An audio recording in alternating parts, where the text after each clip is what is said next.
right, well, installing the engine in our 2014 Jeep. This is our guinea pig for carb legalizing the 12 to 18s.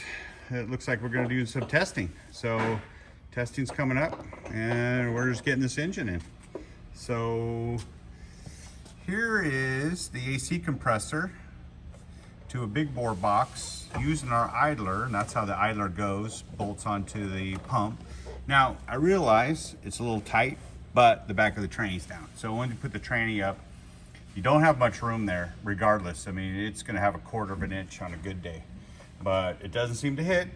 So it's just tight. If you wanted right here, you could knock that boss down a little bit more and you'd have plenty of room. So, but everything just fits. So, all right, engine mounts. So I'm gonna talk about engine mounts. So remember, this is a newer Jeep, so it's 12 to 18s, and then we put the spacer in the back on the side, and we put the tall spacer. So if you get 2 spacers, both spacers will go in the back on the passenger side of a 12 to 18 JK with a Hemi.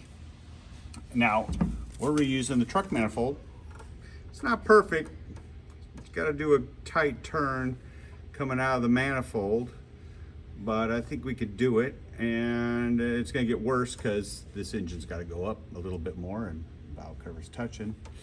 But we got to go up in the back because it's the tranny mount's not in. And we're just kind of getting this engine put in, so it's not done, and we still got a little ways to go. But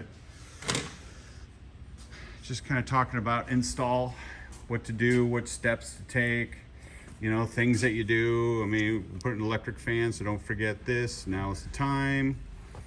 Don't forget, you know, your sensors. You get all the right sensors.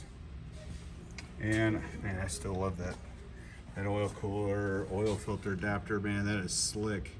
And this Jeep is not lifted, all stock, and man, we got a lot of room. So we always worry about that arm right there. This is the reason why we run the adapter, because that arm will hit the oil filter if it were in the stock location. So, all right, gonna go over to the driver's side. So we got a short spacer in the back, tall spacer, can't really get it, no. So tall spacer in the front. On the driver's side of a 12 to 18 JK. Yeah, I can't get that picture, but I mean, you guys can get it, I guess, you know. All right, well, getting this thing all mocked up. This is the steps you got to take to get it installed. I mean, they don't just drop in and start, so you got to put things together, and we're almost there. And it's getting easier and easier, man. I tell you, the bolt-in mounts make it so much nicer. And man, I'm starting to like that oil filter adapter. That's kind of cool, especially with it being a oil filter adapter slash cooler. So we're going to try putting this fitting here into the water pump, and then this one here up into this heater hose, I think. So I think that's what we're going to do. We're going to give it a whirl. You could tee both, you know, right into there if you wanted to run that oil filter adapter cooler slash cooler. So all right, well, hopefully there's some stuff here to help you guys, but it's really not bad. It's working out good. This thing should be running soon. All right, Jeep Speed Shop out.